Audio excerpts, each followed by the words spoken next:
Capítulo 5. Elementos das demonstrações contábeis. Introdução. Propósito. 5.1. Este capítulo define os elementos utilizados nas demonstrações contábeis e fornece explicação adicional acerca dessas definições. Elementos e sua importância. 5.2. As demonstrações contábeis retratam os efeitos financeiros e não financeiros das transações e outros eventos ao agrupá-los em classes amplas que compartilham características econômicas comuns. Essas classes amplas são denominadas elementos das demonstrações contábeis. Os elementos correspondem às estruturas básicas a partir das quais as demonstrações contábeis são elaboradas. Essas estruturas fornecem um ponto inicial para reconhecer, classificar e agregar dados e atividades econômicas de maneira a fornecer aos usuários informação que satisfaça aos objetivos e atinja as características qualitativas da informação contábil, levando em consideração as restrições sobre a informação incluída nos RCPGs. 5.3. Os elementos definidos neste capítulo não se referem aos itens individuais que são reconhecidos como resultado de transações e eventos. As subclassificações dos itens individuais dentro de um elemento e as agregações de itens são utilizadas para aprimorar a compreensibilidade das demonstrações contábeis. A apresentação dos RCPGs é tratada no capítulo 8, intitulado Apresentação de Informação no Relatório Contábil de Propósito Geral das Entidades do Setor Público. 5.4.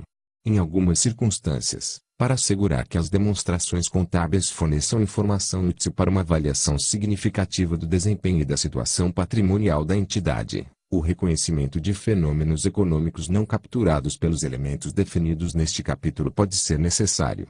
Consequentemente, a identificação dos elementos neste capítulo não impede as NBCs-TSP de exigirem ou permitirem o reconhecimento de recursos ou obrigações que não satisfaçam a definição de elemento identificada neste capítulo, doravante referidos como outros recursos ou outras obrigações, quando necessário no sentido de se alcançarem os objetivos da informação contábil. Elementos. 5.5. Os elementos definidos neste capítulo são: a linha A, ativo; a linha B, passivo; a linha C, receita; a linha D, despesa; a linha E, contribuição dos proprietários;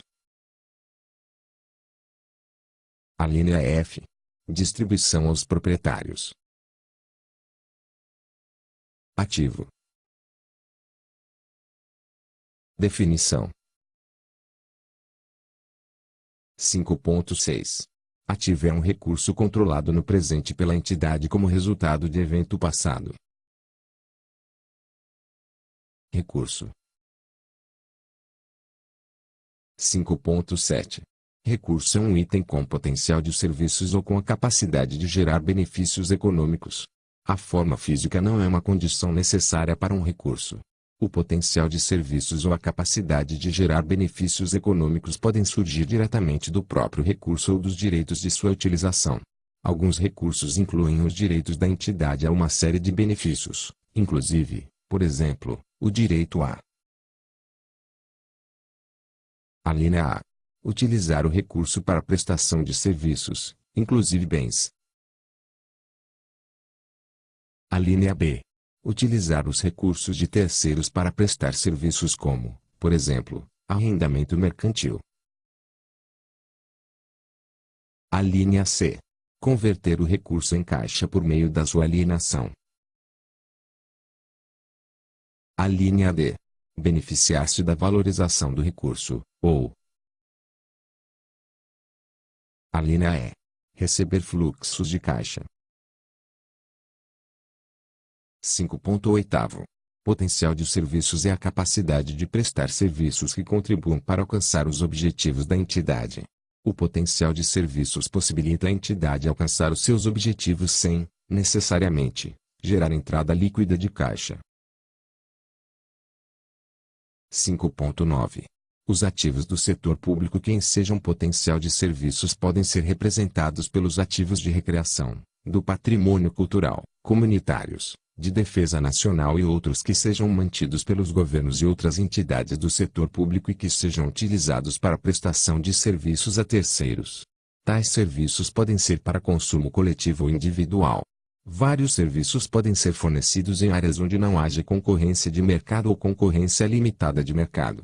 A utilização e a alienação de tais ativos podem ser restritas, já que muitos ativos que ensejam potencial de serviços são especializados por natureza.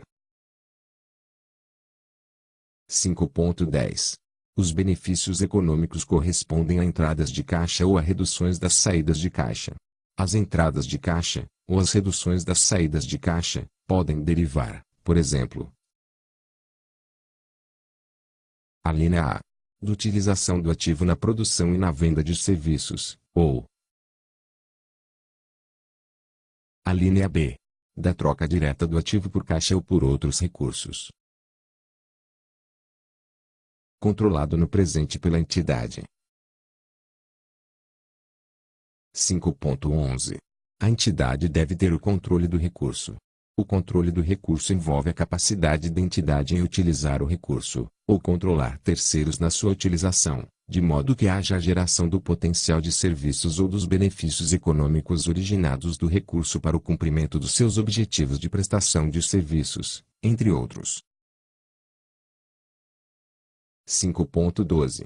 Para avaliar se a entidade controla o recurso no presente, deve ser observada a existência dos seguintes indicadores de controle. A linha A. Propriedade legal. A linha B. Acesso ao recurso ou a capacidade de negar ou restringir o acesso a esses. A linha C. Meios que assegurem que o recurso seja utilizado para alcançar os seus objetivos, ou a linha D. A existência de direito legítimo ao potencial de serviços ou a capacidade para gerar os benefícios econômicos advindos do recurso. Embora esses indicadores não sejam determinantes conclusivos acerca da existência do controle, sua identificação e análise podem subsidiar essa decisão. 5.12. A propriedade legal do recurso, tal como terreno ou equipamento, é um dos métodos para se verificar o potencial de serviços ou os benefícios econômicos de um ativo. No entanto, os direitos ao potencial de serviços ou a capacidade de gerar benefícios econômicos podem existir sem que se verifique a propriedade legal do recurso. Por exemplo, os direitos ao potencial de serviços ou a capacidade de gerar benefícios econômicos por meio da manutenção e utilização de item patrimonial arrendado são verificados sem que haja a propriedade legal do próprio item arrendado. Portanto, a propriedade legal do recurso não é uma característica essencial de um ativo. No entanto, a propriedade legal é um indicador de controle. 5.12. B. O direito de acesso ao recurso pode fornecer à entidade a capacidade para determinar se pode, ou não, a linha A. Utilizar diretamente o potencial de serviços do recurso para prestar serviços aos usuários. A linha B. Trocar o recurso por outro ativo, tal como caixa, ou a linha C. Utilizar o ativo em quaisquer outras maneiras de modo a prestar serviços ou gerar benefícios econômicos. 5.12. Se enquanto o acesso ao recurso é crucial, existem recursos aos quais a entidade tem acesso que não dá origem a ativos como, por exemplo, o A. Portanto, a capacidade de acessar o recurso precisa ser suplementada pela capacidade de negar ou restringir o acesso de terceiros ao recurso. Por exemplo, a entidade pode decidir se estabelece entrada grátis ao museu ou restringe o acesso daqueles que não pagam a taxa, e b. O governo pode controlar um recurso natural sobre o seu território ao qual pode restringir o acesso de terceiros. Demandas legalmente aplicáveis relativas a recursos específicos como, Por exemplo, o direito de acesso a uma rodovia ou o direito de explorar um território na busca por recursos minerais, poderia representar um ativo para o titular. No entanto, a entidade pode ser capaz de acessar o potencial de serviços ou a capacidade de gerar benefícios econômicos associados ao recurso sem que haja necessidade de obtenção de direitos jurídicos. Evento passado. 5.13. A definição de ativo exige que o recurso controlado pela entidade no presente tenha surgido de transação ou outro evento passado. Podem existir diversas transações passadas ou outros eventos que resultem no ganho do controle do recurso pela entidade e, por conseguinte, o caracterize como ativo. As entidades podem obter ativos por intermédio da sua compra em transação com contraprestação, bem como pelo seu desenvolvimento. Os ativos também podem surgir de transações sem contraprestação, inclusive por meio do exercício dos direitos soberanos. O poder de tributar ou emitir licenças, acessar, restringir ou negar acesso aos benefícios oriundos de recursos intangíveis como, por exemplo, o espectro eletromagnético, bandas de frequência de transmissões de telecomunicações, são exemplos dos poderes específicos do setor público e dos direitos que podem dar origem a ativos. Ao se avaliar o surgimento do direito de controle de recursos, os seguintes eventos devem ser considerados: a. A capacidade geral para exercer o poder, b. A constituição de poder por meio de lei, estatuto ou instrumento congênere, c. O exercício do poder de criar um direito, e d. O evento que dá origem ao direito de receber recursos de terceiros. O ativo surge quando o poder for exercido e os direitos de receber recursos existirem. Passivo. Definição. 5.14. Passivo é uma obrigação presente, derivada de evento passado, cuja extinção deva resultar na saída de recursos da entidade. Obrigação presente. 5.15. As entidades do setor público podem ter uma série de obrigações. Obrigação presente é uma obrigação que ocorre por força de lei, obrigação legal ou obrigação legalmente vinculada, ou uma obrigação que não ocorre por força de lei, obrigação não legalmente vinculada, as quais não possam ser evitadas pela entidade. Saída de recursos da entidade. 5.16. Um passivo deve envolver uma saída de recursos da entidade para ser liquidado ou extinto. A obrigação que pode ser liquidada ou extinta sem a saída de recursos da entidade não é um passivo. 5.16. Para os fins dessa estrutura conceitual, os termos liquidado ou liquidação não se confundem com os termos correspondentes utilizados na execução orçamentária, conforme legislação brasileira sobre orçamento. Evento passado. 5.17. Para satisfazer a definição de passivo, é necessário que a obrigação presente surja como resultado de transação ou de outro evento passado e necessite da saída de recursos da entidade para ser extinta. A complexidade inerente ao setor público faz com que eventos diversos referentes ao desenvolvimento, implantação e execução de determinado programa ou atividade possam gerar obrigações. Para fins de elaboração e divulgação da informação contábil, é necessário determinar se tais compromissos e obrigações, inclusive aqueles que não possam ser evitados pela entidade, mas que não ocorrem por força de lei, obrigações não legalmente vinculadas, são obrigações presentes e satisfazem a definição de passivo. Quando a transação tem forma jurídica e é vinculada, tal como um contrato, o evento passado pode ser identificado de forma inequívoca. Em outros casos, pode ser mais difícil identificar o evento passado e é necessário fazer uma avaliação de quando a entidade tem pouco ou nenhuma alternativa realista de evitar a saída de recursos. Ao se fazer tal avaliação, fatores jurisdicionais devem ser levados em consideração pela entidade. Obrigações legais e não legalmente vinculadas. 5.18. As obrigações vinculadas podem ser obrigações legais, ou legalmente vinculadas, ou não legalmente vinculadas. As obrigações vinculadas podem originar-se tanto de transações com contraprestação quanto de transações sem contraprestação. A obrigação deve estar relacionada a um terceiro para poder gerar um passivo. A entidade não pode obrigar a si mesma, mesmo quando tenha divulgado publicamente a intenção de se comportar de determinado modo. A identificação de terceiros é uma indicação da existência de obrigação que dá origem a um passivo. Entretanto, não é essencial saber a identidade dos terceiros antes da época da extinção do passivo para que a obrigação presente exista.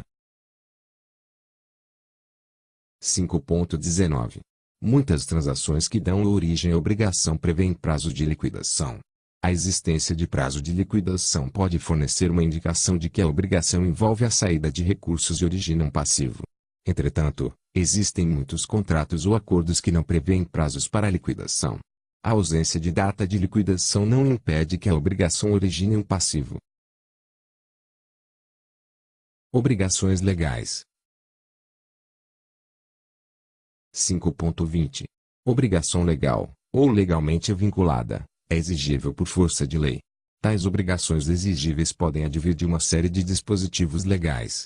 Transações com contraprestação normalmente são de natureza contratual e, portanto, exigíveis por meio do direito contratual ou equivalente.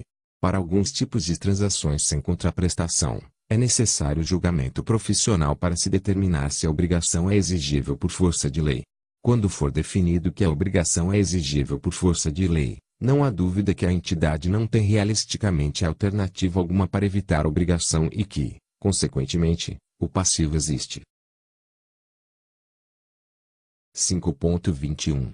Algumas obrigações relacionadas a transações com contraprestação não são rigorosamente exigíveis por terceiros na data de apresentação das informações contábeis, mas serão exigíveis no transcurso do tempo sem que terceiros tenham que satisfazer outras condições, ou ter que realizar qualquer outra ação, antes da liquidação. As demandas que são exigíveis incondicionalmente em razão do transcurso do tempo são obrigações exigíveis no contexto da definição de passivo. 5.2.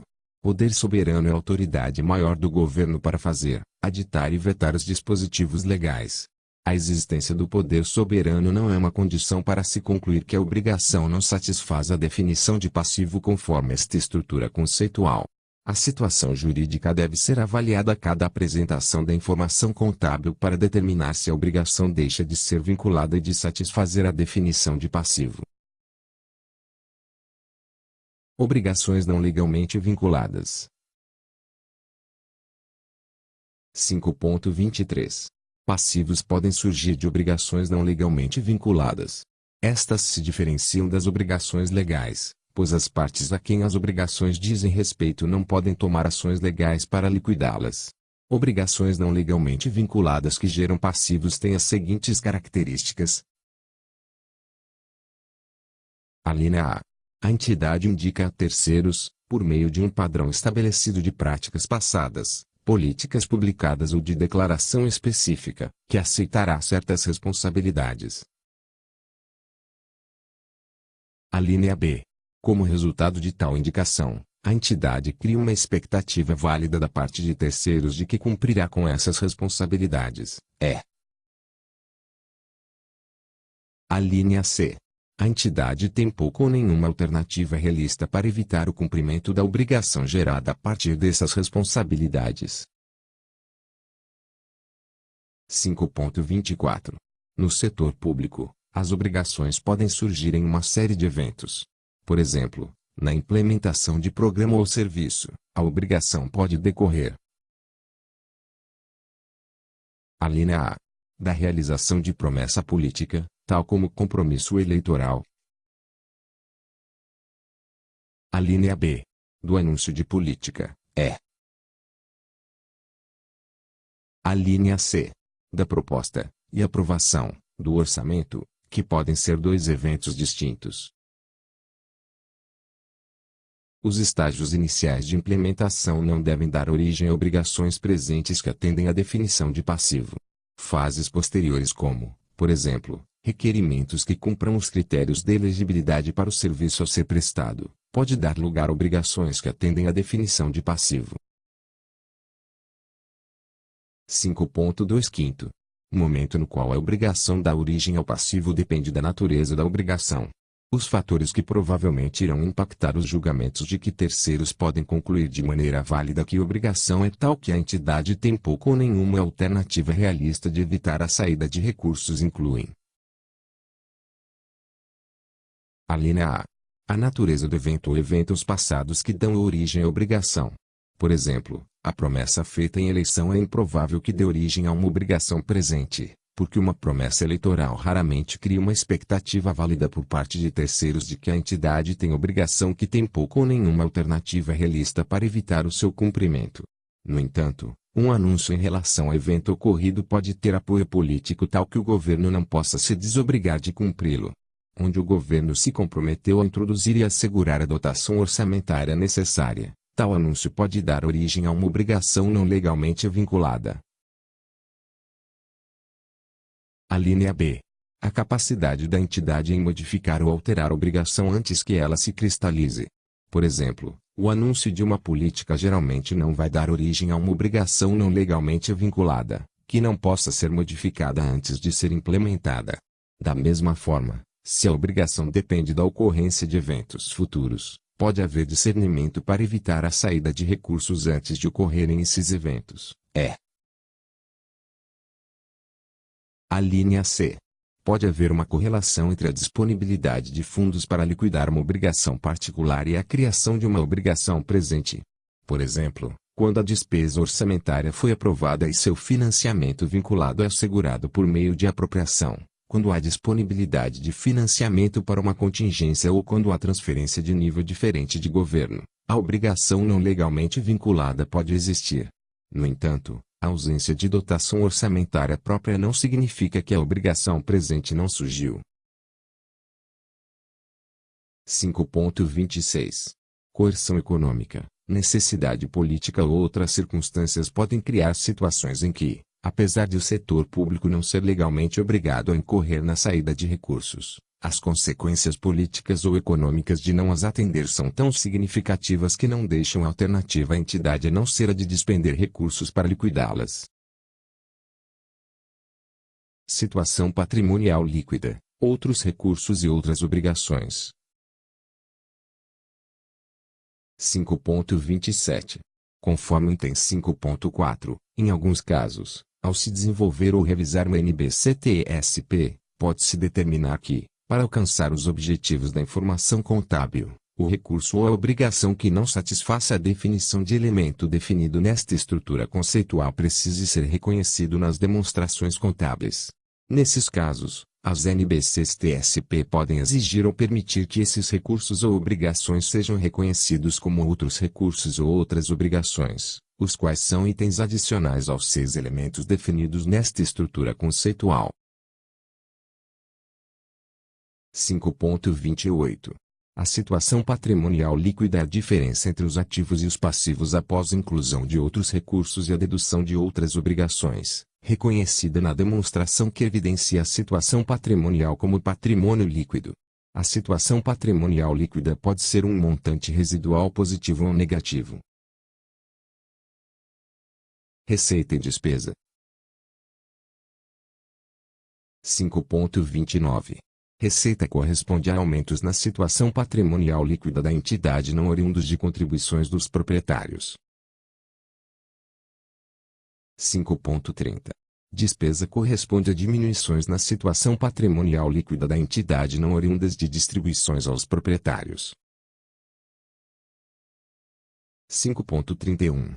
Receitas e despesas originam-se de transações com contraprestação e sem contraprestação, de outros eventos, tais como aumentos e decréscimos não realizados de ativos e passivos, do consumo dos ativos por meio da depreciação, e da redução do potencial de serviços e da capacidade de gerar benefícios econômicos por meio da redução a valor recuperável. Receitas e despesas podem ser originadas de transações individuais ou de grupos de transações. Superávit ou déficit do exercício. 5.3 segundo. Superávit ou déficit da entidade para o exercício é a diferença entre as receitas e as despesas que constam na demonstração que evidencia o desempenho das entidades do setor público. Contribuição dos proprietários e distribuição aos proprietários. 5.33. Contribuição dos proprietários corresponde à entrada de recursos para a entidade a título de contribuição de partes externas, que estabelece ou aumenta a participação delas no patrimônio líquido da entidade. 5.34. Distribuição aos proprietários corresponde à saída de recursos da entidade a título de distribuição a partes externas, que representa retorno sobre a participação ou a redução dessa participação no patrimônio líquido da entidade. 5.35. É importante distinguir os conceitos de despesa e receita dos conceitos de distribuição aos proprietários e contribuição dos proprietários, inclusive as entradas que estabelecem inicialmente suas participações na entidade. Além do aporte de recursos e do pagamento de dividendos que podem ocorrer, é relativamente comum que ativos e passivos sejam transferidos entre entidades do setor público. Sempre que tais transferências satisfizerem as definições de contribuição dos proprietários ou de distribuição aos proprietários, elas devem ser contabilizadas como tal. 5.36. As participações dos proprietários podem surgir na criação da entidade quando outra entidade contribui com recursos para dar à nova entidade a capacidade de iniciar suas operações. No setor público, as contribuições ou as distribuições de recursos são, algumas vezes, relacionadas à reestruturação do governo e irão tomar a forma de transferências de ativos e passivos em vez de transações em espécie. As participações dos proprietários podem tomar diferentes formas, podendo não ser evidenciadas por meio de instrumento de capital próprio. 5.37. A contribuição dos proprietários pode tomar a forma de aporte inicial de recursos na criação da entidade ou de aporte de recursos subsequente, inclusive quando da reestruturação da entidade. Já a distribuição aos proprietários pode ser: a. O retorno sobre investimento, b. O retorno total ou parcial de investimentos, ou c. No caso da extinção ou reestruturação da entidade, o retorno de qualquer recurso residual.